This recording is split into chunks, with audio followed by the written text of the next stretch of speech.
Hi welcome to VBG media.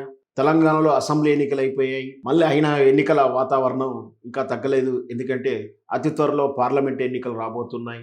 దాంతోటి మళ్ళీ ఎన్నికల్లో ఓడిపోయిన వాళ్ళు కొత్తగా టికెట్ ఆశించే వాళ్ళు గతంలో టికెట్ ఆశించి రాకపోవడం వల్ల పార్లమెంట్ ఎన్నికల్లో ప్రయారిటీ ఇస్తామని మాటిచ్చడం వల్ల మళ్ళీ ఆశావాహులు టికెట్ ఫైరవల కోసం తిరగడాలు, వాళ్ళని వాళ్ళు ప్రజెంట్ చేసుకోవడం ఇదంతా వెరసి మళ్ళీ ఎన్నికల వాతావరణం తెలంగాణలో కనిపిస్తూనే ఉంది. ఇక్కడ భువనగిరి నుంచి ఎంపీగా పోటీ చేయడానికి తీన్మార్ మల్లన్న ప్రయత్నిస్తున్నట్టుగా తెలుస్తుంది.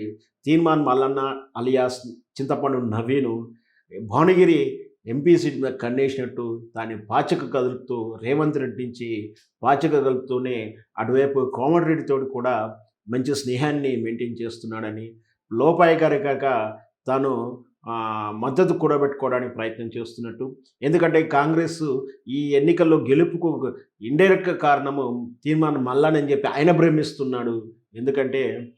ఎందుకంటే బీఆర్ఎస్కు కేసీఆర్కి వ్యతిరేకంగా వీడియోలు చేయడం, ప్రాపగండం చేయడం, కాంగ్రెస్ను ప్రమోట్ చేయడం, ఇవన్నీ కూడా నా వల్లనే కాంగ్రెస్ గెలిచింది అంటూ ఆయన భిరాలు పలుకుతున్నాడు. బండి కింద కుక్క పోతుంటే కుక్క అనుకుంటుంది, బండి నా వల్లే నడుస్తుంది అన్నట్టుగా మనకు సామెత తెలుసు. అలాగే తీన్మార్ మల్లన్న కూడా నా వల్లనే కాంగ్రెస్ పార్టీ గెలిచిందని సవాళ్ళు విసురుతున్నాడు. మొత్తం మీద అయితే ఎమ్మెల్సీ టికెట్ లేదా ఎంపీ టికెట్ కోసం పోటీ పడుతున్నాడు. ఏదైనా ఒకటి సాధించాలి అధ్యక్ష అనే ఆయన జీవితకాలంలో కళ నెరవేర్చుకోవాలనే ప్రయత్నంలో ఉన్నారు.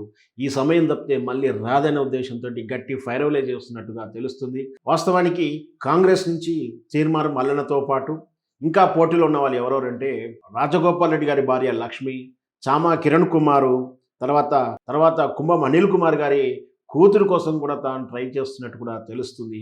మొత్తం మీద ఈ భువనగిరి ఎంపీ స్థానం కాంగ్రెస్లో మంచి రాజకీయ వేడినైతే క్రియేట్ చేసి చెప్పొచ్చు.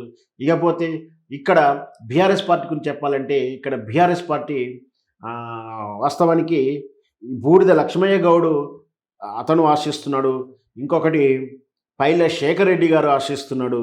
ఇంకోటి మహేందర్ రెడ్డి గారు బాగా పోటీలో ఉన్నారు. వీళ్ళతో పాటు ముఖ్యంగా కాంగ్రెస్ నుంచి ప్రధాన నాయకుడైనటువంటి పొన్నాల లక్ష్మయ్య కూడా బీఆర్ఎస్ పార్టీకి ఎన్నికల ముందు జాయిన్ అయిన విషయం తెలిసిందే. అసెంబ్లీ ఎన్నికల ముందు ఇప్పుడు ఇతను కూడా పొన్నాల లక్ష్మయ్య కూడా భువనగిరి సీట్ మీద కన్నేసినట్టు కూడా బీఆర్ఎస్ పార్టీ నుంచి ఆశిస్తున్నట్టు కూడా తెలుస్తుంది. దాంతోపాటు ఘర్ వాపస్గా జిట్టా, భువనగిరి అంటేనే జిట్టా గారి ఆస్థానం అని తెలుసు మనకు. జిట్టా కూడా మనకు ఎన్నికల ముందు బీఆర్ఎస్ పార్టీలోకి వచ్చింది కూడా తెలుసు. అతను కూడా అంటే పైల శేఖర్ రెడ్డి గారు, పొన్నాల లక్ష్మయ్య గారు, జిట్టా గారు, మళ్ళీ తర్వాత ఇంకా ఆల్రెడీ భిక్షమయ్య గౌడ్ గారు, మహేందర్ రెడ్డి గారు మంచి బీఆర్ఎస్ పార్టీలో కూడా మంచి ఎన్నికల వేడి ఉందని చెప్పొచ్చు, మంచి డిమాండ్ ఉందని చెప్పొచ్చు భువనగిరి మీద. ఆ తర్వాత ఇంకా బీజేపీ గురించి మాట్లాడుకుంటే బీజేపీ నుంచి ఆ జిల్లా నాయకుడు అంటే శ్యామ్ సుందర్, దాంతోపాటు బూర నరసయ్య గారు కూడా పోటీలో ఉన్నారు. మరి వేచి చూద్దాం భువనగిరిలో ఏ పార్టీ నుంచి ఎవరెవరికి టికెట్లు వస్తాయో, ఎవరు గెలుస్తారో వేచి చూద్దాం.